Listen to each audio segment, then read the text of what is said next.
गइल बा सुनतानी की हरा दियो कुचा गइल बा हमर के बर्बादी कोरी करबू तू शादी चिता सचे वाला मोर प्यार के बा। अरे ऐसा नइखे भले कार्ड पर नाम भतार के बा बाकी हार्ड पर नाम यार के बा। भले कार्ड पर नाम भतार के बा बाकी हार्ड पर नाम यार के बा।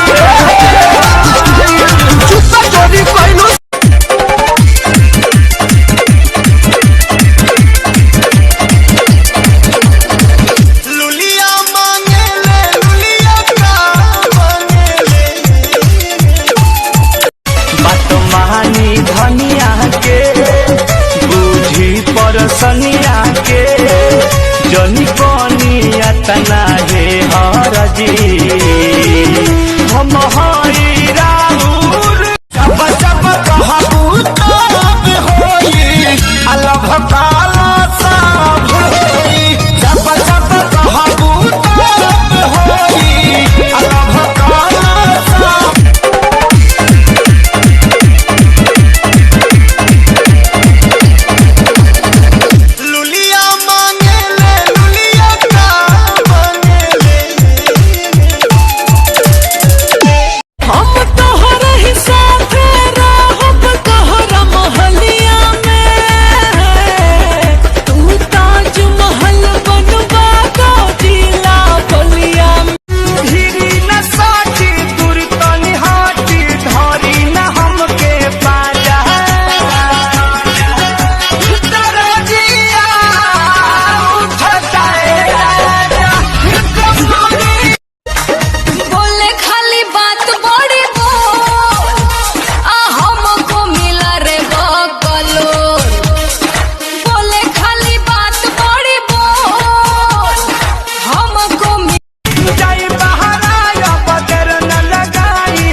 बुझतानी जवन चक्कर चला बतार हमके छोड़ भाभी ये क्या पटा बतार बुझो।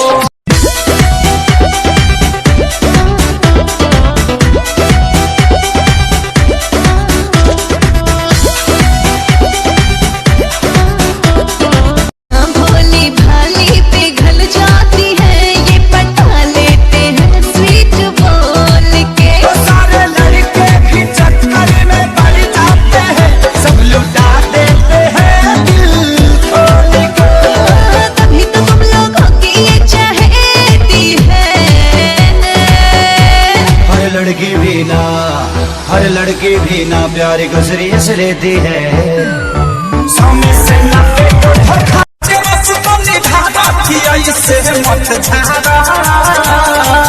केहू और के बानी फिलहाल, केहू और के बानी फिलहाल, खिलाए नमक मारो कमर पका है नमर लगैले बड़ा लागत कौआ राम के चढ़ैले बड़ा। पहले तो कहत रहू सुनाए सनम कहिया राजा जी हम हाथी के दिया बुतावे लागल, पहाजा में हमें पजियावे लागल, लगा के मारे दम हमारो बलम।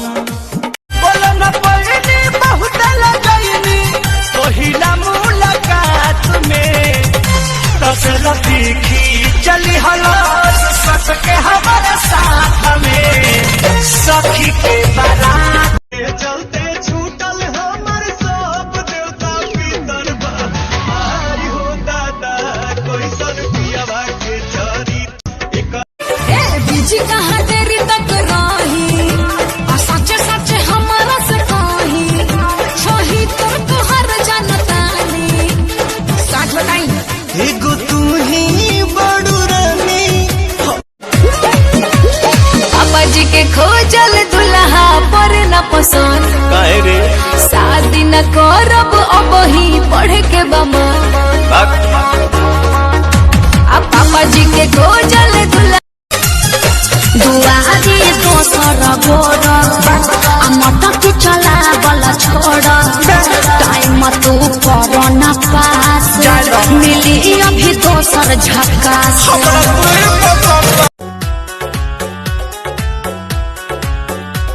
मन जीता प्यारी लागे तू छोरी घनी हसीन से, जीता प्यारी लागे तू छोरी घनी हसीन से। झल डटले मजनू